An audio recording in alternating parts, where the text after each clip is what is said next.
हर next day आपको और आपके ड्रीम को आपके मनपसंद कॉलेज IIT NIT के करीब लेकर जा रहा है। बस ज़रूरत है कि तैयारी के इस अंतिम पड़ाव में आप अपने आप को समर्पित कर दें। आज मैं आपके बीच में एक स्ट्रेटजी प्लान लेकर आया हूँ। इस प्लान से बहुत सारे स्टूडेंट और बहुत सारे मेरे फ्रेंड्स लोग अभी IITs और NITs कॉलेजेस में पढ़ रहे हैं। तो आप भी इस प्लान को समझकर, आप भी इस प्लान को देखकर आप भी अब अपने ड्रीम कॉलेजेस तक पहुंच सकते हैं। तो बारीकी से देखिए, लास्ट तक इस वीडियो में बने रहिए ताकि आपको भी अपने ड्रीम कॉलेजेस तक पहुंचने में मदद मिल सके। ठीक है, तो पॉइंट बाय पॉइंट हम लोग समझते हैं क्या क्या प्लान आपका रहेगा इस लास्ट 2 मंथ्स में। ठीक है, सबसे पहली बात करें तो सेल्फ डाउट। सबसे पहला बात है कि आप अपने ऊपर से सेल्फ डाउट को हटा दीजिए, जो कि आपका बहुत ज़्यादा अंदर मन के अंदर है। मेरे से जेईई मेंस होगा, जनवरी अटेम्प्ट होंगे, कितने परसेंटाइल आएंगे। सबसे पहले इस चीज़ को हटाकर आप अपने अंदर कॉन्फिडेंस लाने की कोशिश कीजिए। कॉन्फिडेंस, जब आप जेईई मेंस का तैयारी करने के लिए क्लास 11 में साइंस बैकग्राउंड चूज किए होंगे, उस टाइम में आपका एक सपना था कि आप एक IITs और NITs कॉलेज में पहुंच सके। तो अभी भी आपको देर नहीं हुआ है, अभी भी आपके पास टोटल 2 मंथ्स का टाइम है। और इस 2 मंथ्स के प्लानिंग के हिसाब से अगर आप चलिएगा और अगर आप मेहनत कीजिएगा तो आपको भी एक IITs और NITs कॉलेजेस मिल सकते हैं। ठीक है, तो सबसे पहले आप अपने अंदर से कॉन्फिडेंस लाने का कोशिश कीजिए, जिसके कारण से आपको अच्छे क्वेश्चंस वगैरह भी लगाने में बहुत ज़्यादा हेल्प मिल सकती है। आपको भी पता है जेईई का सिलेबस बहुत ज़्यादा वास्ट है, बट बहुत सारे बच्चों ने इस सिलेबस को कंप्लीट किया है और आप अपनी पकड़ को मजबूत किया है। और इसका सिर्फ एक ही तरीका है, आपका शॉर्ट्स नोट्स। तो अभी सबसे पहले आपको क्या करना है, जो भी चैप्टर आपका कंप्लीट हो चुका है आप उसको एक शॉर्ट नोट्स बनाइए। मतलब आपका कोई भी चैप्टर है तो आप उसको पहले क्या कीजिए कि आप 1 पेज या 2 पेज में पूरा शॉर्ट नोट्स आप उसको मतलब कि उसको कंप्लीट कीजिए, ताकि आपके उस शॉर्ट नोट्स में पूरे आपके फॉर्मूले, पूरे आपके कंसेप्ट, सब कुछ आपको उसी पेज में रहे। ठीक है, बहुत बड़ा ये प्लस पॉइंट है, ताकि आप जिस टाइम में एग्जाम देने जाएंगे उस टाइम में आपके पास क्विक रिवीजन के लिए आपके पास शॉर्ट नोट्स होना चाहिए। ठीक है, अभी सेकंड पॉइंट की बात करें तो P/Q। तो अभी के हिसाब से देखा जाए तो बच्चे को लास्ट 5 ईयर का P/Q सोल्व करना चाहिए। ठीक है, जिसमें आपका फिजिक्स, केमिस्ट्री, मैथ में। बात करें केमिस्ट्री में तो जब आप P/Q को सोल्व कीजिएगा तो बहुत सारे आपको ऐसे सवाल भी देखने को मिलेगा जो कि डायरेक्ट NCERT बेस्ड क्वेश्चन होगा। ठीक है, तो सबसे पहले आप NCERT के ऊपर पकड़ बनाइए केमिस्ट्री सब्जेक्ट में, क्योंकि लास्ट मोमेंट पे आपका सरफेस केमिस्ट्री, पॉलीमर जैसे ऐसे बहुत सारे आपका चैप्टर है जहां से आपको डायरेक्टली NCERT से आपका क्वेश्चन पूछे जाते हैं। बात करें फिजिक्स और मैथ्स की तो आपके P/Q में बहुत सारे 2020 से लेकर 2024 के बीच में जितने भी आपके NDA ने कंडक्ट करवाया है, आप कोशिश कीजिए वैसे P/Q को सोल्व करने का। ठीक है, और आपके पास एक प्रॉपर प्लानिंग होना चाहिए। जैसे कि आपको पता है जेईई मेंस का एग्जाम में आपको 25 ईच क्वेश्चन रहेगा हर सब्जेक्ट में। तो आपके पास भी ऐसा स्ट्रेटजी प्लान होना चाहिए ताकि आप एक दिन में हर फिजिक्स, केमिस्ट्री और मैथमेटिक्स में 25 क्वेश्चन कर सकें। ठीक है, तो सबसे पहले आप क्या कीजिए, आप अपने एक अलग नोट्स तैयार कीजिए, फिजिक्स का अलग, केमिस्ट्री का अलग और मैथमेटिक्स का, जिसमें आप पर डे 25 क्वेश्चन ईच आप हर सब्जेक्ट में उसको सोल्व कर सकें।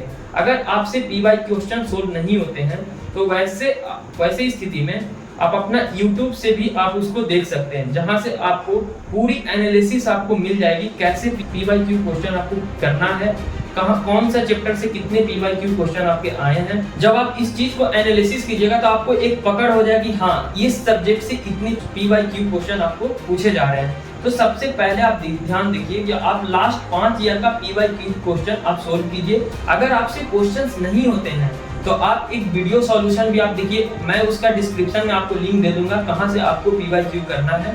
तो वहां से आप देखिए और उस चीज को फॉलो कीजिए और जितना ज्यादा हो सकता है उस चीज को रिवाइज कीजिए।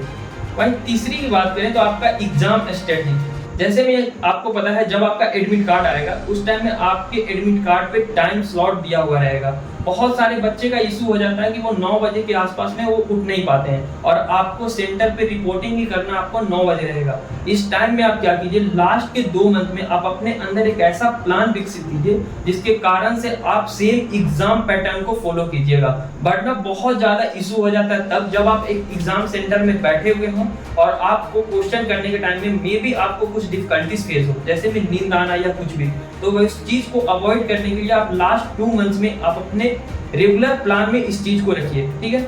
वहीं मॉक टेस्ट की बात करें तो मॉक टेस्ट लगाना बहुत ज्यादा इंपॉर्टेंट हो जाता है अभी के टाइम में। आप मॉक टेस्ट लगाइए, ट्राई कीजिए कि आप एक वीक में एक मॉक टेस्ट जरूर दें। मॉक टेस्ट के लिए मैं आपको नीचे डिस्क्रिप्शन में आपको लिंक दे दूंगा एनटीए का।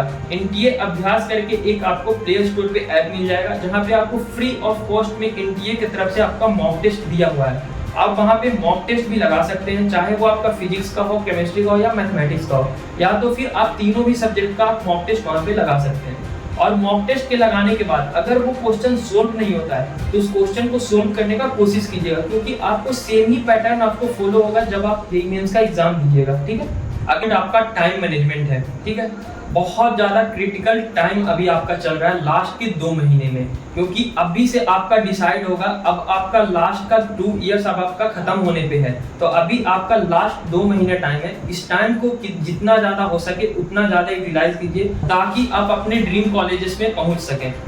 अब जो लास्ट पॉइंट है वो आपका टाइम मैनेजमेंट है। आप अपने टाइम को कैसे मैनेज कर पा रहे हैं, ये सबसे ज्यादा इंपॉर्टेंट हो जाता है अभी के मोमेंट में, क्योंकि आपके पास बहुत सारा डिस्ट्रैक्शन वाली चीजें होगी, जैसे में आप इंस्टाग्राम वगैरह सोशल मीडिया। आप इस चीज को जितना ज्यादा हो सके उतना ज्यादा इस चीज को अवॉइड कीजिए और उस टाइम में आप अपने स्टडी पे फोकस कीजिए ताकि आपके आने वाले जनवरी अटेम्प्ट में आप एक अच्छा स्कोर कर पाएं और उस स्कोर से आप एक अच्छे एनआईटीज और आईआईटी जैसे कॉलेजेस में जाने का जो सपना देखे हैं आप उसको फुलफिल कर पाएं।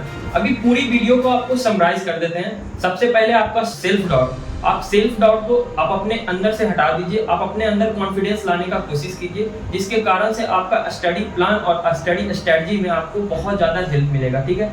दूसरी चीज की बात करें तो आपका पी/क्यू के लिए मैंने ऑलरेडी बता दिए हैं कि आप एक अलग से फिजिक्स, केमिस्ट्री, मैथमेटिक्स का नोट्स बनाइए।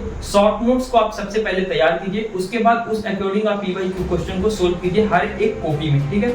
वहीं तीसरी बात करें तो आपका मॉक टेस्ट बहुत ज्यादा जरूरी हो जाता है ताकि आपको पता चल सके आप कितने मार्क्स ला पा रहे हैं, ठीक है। वहीं चौथी बात की बात करें तो आपका एग्जाम स्ट्रेटजी। आप अपने रूटीन को ऐसा सेट करें जिसके कारण से आपको जब एडमिट कार्ड का डेट आएगा तो उस टाइम में ना तो आपका डेली रूटीन की वजह से उस टाइम में आपको प्रॉब्लम हो सके, ठीक है। वहीं लास्ट पॉइंट की आपको टाइम मैनेजमेंट बहुत ज्यादा इंपॉर्टेंट हो जाता है। तो मैंने इस वीडियो में आपको पूरी समराइज कर दिया हूँ। चैनल को सब्सक्राइब कर लीजिए ताकि आपको आने वाले टाइम में जेईई मेंस और आईआईटी, एनआईटी से रिलेटेड जो भी इशू है सब कुछ आपको इस चैनल पे सोल्व होगा। अभी से लेके आपको काउंसलिंग तक, जब तक कि आपको कॉलेजेस मिल नहीं जाते हैं तब तक आपको पूरी काउंसलिंग वाले की टीम आपको हेल्प करते रहेगी। तो चैनल को सब्सक्राइब कर लीजिए। Thank you.